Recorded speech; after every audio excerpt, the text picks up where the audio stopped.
HGUC Nemo Unicorn Desert Colors. Hey, what's up again, everybody? It's Robert 184 2Rs2B's Gundam Reviews.net here today to take a look at the high-grade Universal Century Nemo. And this has now got a color change. It's in its Unicorn Desert color version. Of course, this being a mass-produced suit, it's great for army building and dioramas. You could have a lot of fun. So let's see what changes are in store from that green one you see there. Late 2013 release in the midst of Build Fighters and their All Gundam project. Great cover art here from Bandai, and there's the long name in English and Japanese. 1,500 yen you can make out as the price there. And in the high-grade and aptly named Universal Century line, it's number 164. And don't forget, for Build Fighters, Universal Century, and beyond, you can get them all from HobbyLink Japan, and there's links down below. The Nemo is definitely one of the backbone MSs from Zeta Gundam the anime back in the day, and of course we've got to see so many kits from Zeta and Double Zeta and beyond, even the One Year War, carrying through into Unicorn, so after the time skip, if they're going to be in the desert, you might as well take it out of its gaudy green color scheme that we got.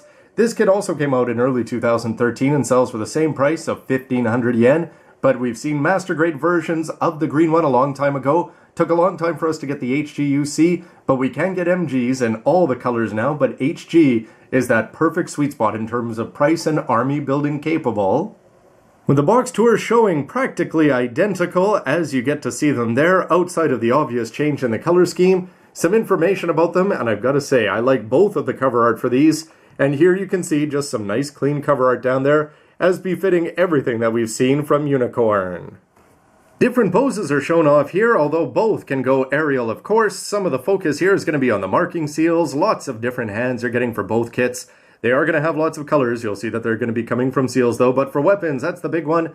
The beam rifle here, and down here you're getting the beam rifle and the gym rifle. With the unpainted kits up here, focusing very much on the whole Zeta team. And down below, you might as well have two of these guys, line them up, and why stop at two? When you go inside the box, well, what are you going to be treated to? Some drab earth tones, that is, with a little bit of color there. Yellow seals and some nice non-white to go around the body, along with some clear parts. Beams, some extra hands. Yes, those dreaded Nemo seals. And then you've got some blue with a still sharp-looking manual and a falling camera. For a full look at the plates, don't forget you can check out my regular Nemo review in its green colors, but you can see how it's going to be changed as we've got some white, off-white definitely there, to go along with the blue, which is a very nice dark color. A fair bit of gray is going to be included, including some common parts, with the color coming in the form of this nice clear visor here. You've actually got some yellow, but not near enough, and then you've got the beam sabers to go along with the polycaps.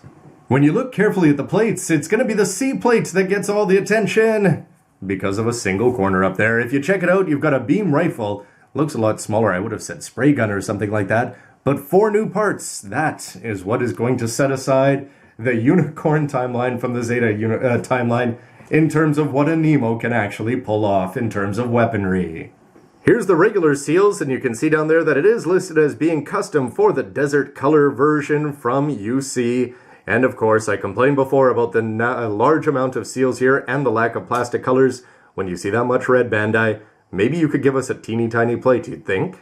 But the Future and Londo Bell are nothing without their marks all over the place. Marking seals, high-grade Universal Century, and it is the desert type, again, listed custom on here. EFF with a little bit of yellow, and some cool-looking ones over there that you could add on and maybe show off a little bit of geography.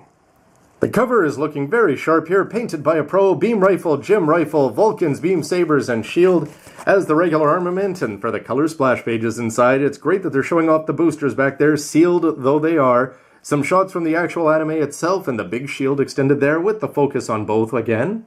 With some great MS designs, new and old down here, and they definitely breathed life into some of these old classics. The gym too, you can see the Nemo there. And you've got the Zogok, the Juagu, and the Ireland Custom.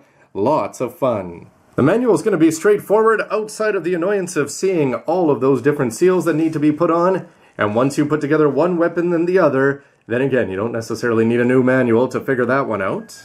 And the plates are now emptied of their deserty goodness, all the limbs as you'd expect over there. There's the shield, the 2 weapons, a couple of beams, and lots of extra hands. And I just chose to put on 1 seal.